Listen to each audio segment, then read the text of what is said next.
What if All the right, let's reason get you are moving. not Jog seeing in place, results feel the has energy. nothing to do with Keep it up, what you're you doing are great. eating or how Look at hard you, you are still out of working? shape. What if I the really real need to reason hit the belly gym. fat is not Starting moving is tomorrow. because your body is quietly running a process in the background that nobody ever told you about?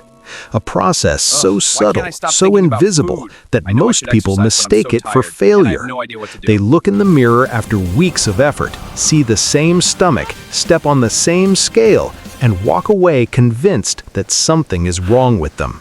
They try a different diet, they push harder in the gym, they cut more calories, and still nothing seems to change. But here's what is This is your actually liver, happening a vital beneath the organ. surface. It helps And once detoxify you your understand blood. it, Keep it everything healthy. is going to make a lot more sense. There is a phase in fat loss that almost nobody warns you about. It happens Time to get right this in the workflow middle moving. of your effort, Let's check the usually clock and when you were optimize. doing most Perfect, things right on schedule. You are eating more carefully than before. Your routines are more stable. You might even feel a little lighter overall, a little less bloated, healthy and a little delicious. more in control. But when you look at your belly, it is still there. When you step on the scale, the number barely budges. And this is the exact moment where most people give up. Not because they're weak, not because they lack discipline, but because they have never been told that what they are experiencing is not a dead end. It is a doorway. And what is waiting on the other side of that doorway is everything they have been working toward. The reason this phase feels so defeating is because we have been trained to expect visible progress in proportion to our effort. We live in a world that rewards speed, fast results, overnight transformations, before and after photos taken 30 days apart. So when you put in real effort and the mirror shows you nothing, the brain immediately starts writing a story. It tells you the method is broken. It tells you your body is different, that you are somehow the exception, that nothing works for you. And that story feels completely believable because you cannot see what is actually happening inside your body. You only see the surface, but the surface is the last place where change shows up. Before your body is willing to let go of belly fat on the outside, it has to do an enormous amount of invisible work on the inside, and that work takes time. Here's something that most people in the fitness and nutrition world never explain clearly enough. Your body does not treat fat loss as a simple math equation. It doesn't just look at how many calories came in versus how many went out and automatically start burning belly fat to make up the difference. The body is not a calculator. It is a survival system, and survival systems do not make dramatic changes quickly. They are slow, cautious, and conservative by design. Before your body is willing to start using stored belly fat as fuel, it needs to know that doing so is safe. It needs to believe that the new patterns you have established are not temporary.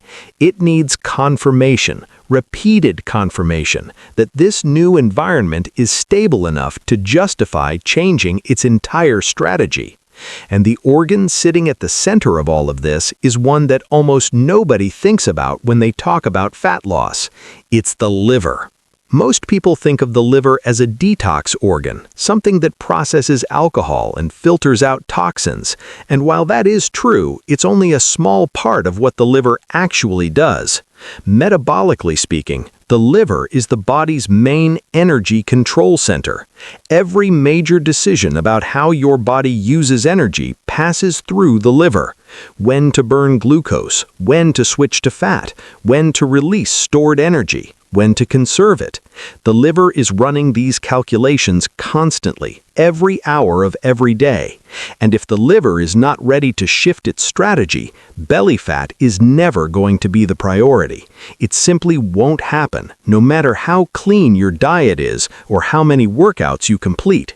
Everything depends on whether the liver is recalibrated and ready. Here's where it gets really important to understand.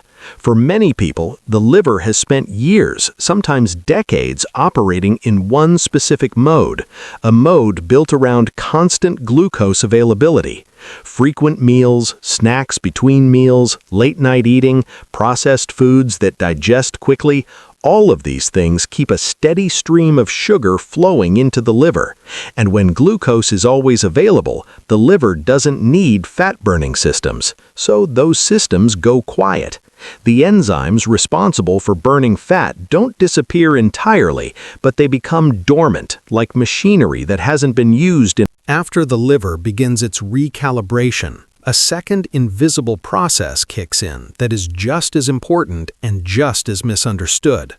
The hormonal system that controls hunger, fullness, and how the body allocates energy starts to reorganize itself. And this process is frustrating for a very particular reason. It is non-linear. For years, hormones like insulin, ghrelin, and leptin have been functioning in a kind of imbalanced state. Insulin has been spiking and crashing frequently. Ghrelin, the hormone that triggers hunger, has been firing erratically, sometimes at night, sometimes right after meals, driven more by habit and blood sugar swings than actual physical need. And leptin, the hormone that is supposed to signal to the brain that you have enough stored energy and do not need to eat, has gradually lost its ability to communicate effectively. The brain simply stops listening to it. So the body ends up in a state where it is constantly hungry, never truly satisfied, and hormonally confused. And that state does not correct itself in a week or two. During hormonal recalibration, the scale often becomes completely unreliable as a measurement tool. The body may retain extra water to support the adjustment process. It may redistribute energy between different tissues. It may temporarily reduce its overall energy expenditure to avoid additional stress while reorganization is happening. All of this keeps weight stable even though profound internal changes are occurring. This is the phase where people become the most discouraged because they feel like they should be seeing something by now. They have been consistent, they have been patient, and yet the number on the scale has not moved. What they do not understand is that weight stability during this phase is not failure. It is actually the body doing exactly what it needs to do to set up sustainable change. A rapid drop in weight during hormonal recalibration would signal danger to the brain and trigger strong defensive responses that make everything harder afterward. Leptin plays a particularly important role here that deserves a closer look. Leptin is produced by fat cells, and its job is to inform the brain about how much energy is available in storage. When fat loss begins and fat cells shrink slightly, leptin levels tend to decrease. If leptin drops too fast, the brain interprets this as a crisis. It activates energy conservation mode. Metabolism slows. Hunger intensifies. The body becomes protective of every calorie. To prevent this cascade of defensive responses, the body often holds weight steady during the early phases of fat loss. It is essentially buying time, allowing leptin and other hormones to adapt gradually rather than triggering alarm signals that would make the whole process grind to a halt. When you understand this, stable weight during this phase stops feeling like a betrayal. It starts feeling like intelligence. Your body is being smart. It is protecting the process. Hunger changes during this phase in ways that feel confusing and sometimes alarming if you do not know what to expect. Some days, hunger is minimal. You move through the morning easily and you are surprised at how little you feel the urge to eat. Other days, hunger appears suddenly and intensely without any clear reason. You ate well the day before, you slept fine, and yet your body is demanding food in a way that feels almost desperate. This is not a sign that something is wrong. This is ghrelin and circadian rhythm adjustment happening in real time. Your body's internal clock is recalibrating when and how strongly it sends hunger signals. The swings are part of the process. They gradually even out as the hormonal system finds its new equilibrium. But during the adjustment period, they feel random and discouraging, especially if you interpret them as evidence that you have lost control.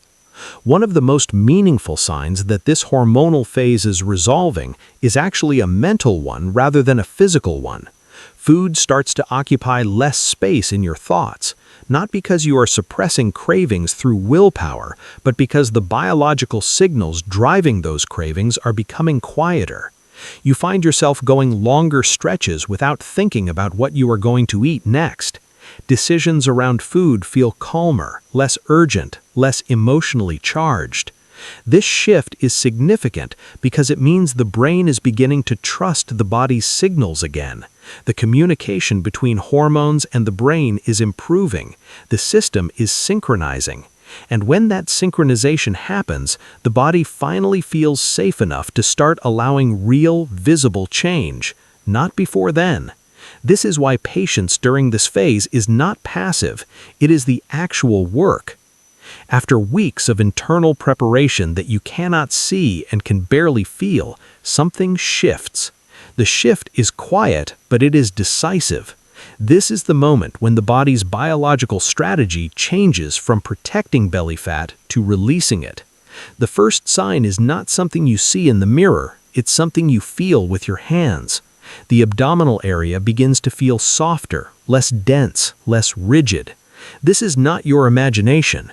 Biologically, it reflects real changes in blood flow, enzyme activity, and the way fatty acids are being mobilized within the fat tissue itself.